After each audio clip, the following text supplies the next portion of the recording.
ये J16 639 variety है। आज हम इसकी पेस्ट स्काउटिंग कर रहे थे।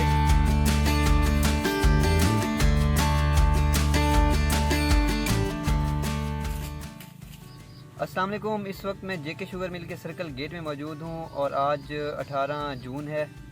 टाइम जो है तकरीबन 11 बज गए हैं और जिस वैरायटी में मैं इस टाइम मौजूद हूँ ये J16 639 वैरायटी है।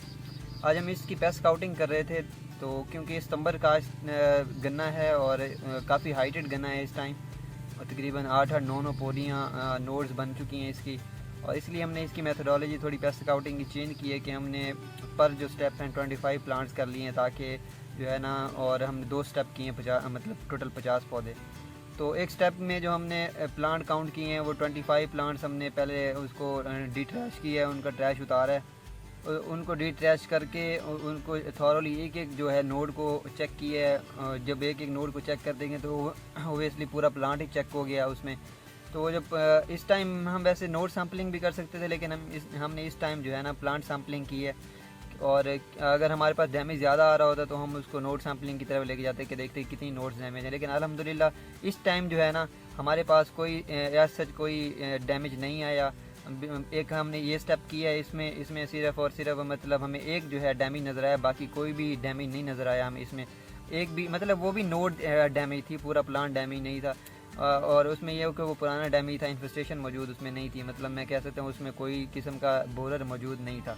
तो ये जो हमने चेक किया, अब मैं दिखाता हूँ कि किस तरीके से अभी इसकी मतलब जो नोड्स डेवलप हुई हैं, और मज़ीद भी किस कलर, कौन सा कलर शो कर रहा है। अभी पिछले दिनों हीट वेव भी आई हुई थी जिसकी वजह से सन बर्निंग का इशू आता है, लेकिन इसके ऊपर हमें ऐसा कोई सन बर्निंग का इशू नहीं नज़र आया। अल्हम्दुलिल्लाह ये इसने उसको टेम्परेचर को बेयर किया और उसमें कोई किस्म की रिस्पांस टॉलरेंस वाला मतलब इसने रिस्पांस नहीं दिया, बल्कि इसके अंदर ये एबिलिटी थी कि उसने किसी किस्म की डैमेज सिम्टम्स शो नहीं की। तो बताने का मकसद ये है कि इस जो अर्ली मैनेजमेंट हम करना शुरू कर देते हैं, मतलब डे 1 से ही हमारी मैनेजमेंट हो रही होती है, पेस्टिसाइड की एप्लीकेशन हो रही होती है नीड बेस्ड, और गुड फर्टिलाइज़र यूज़ जो हो रहा होता है, उसकी वजह से क्या होता है कि हमारी जो मैनेजमेंट है वो अच्छी होती है, और टाइमली मैनेजमेंट की वजह से हमारी क्रॉप अच्छी होती है, क्रॉप के अंदर स्टेमिना इंक्रीज़ हो जाता है, जिसकी वजह से क्या होता है कि वो क्रॉप की अल्टीमेटली पैदावार अच्छी आती है, और इन टर्म्स के जब हमारी पैदावार अच्छी आएगी तो हमारे फार्मर को फ़ायदा होगा। तो टाइमली इनपुट्स बहुत ज़रूरी हैं।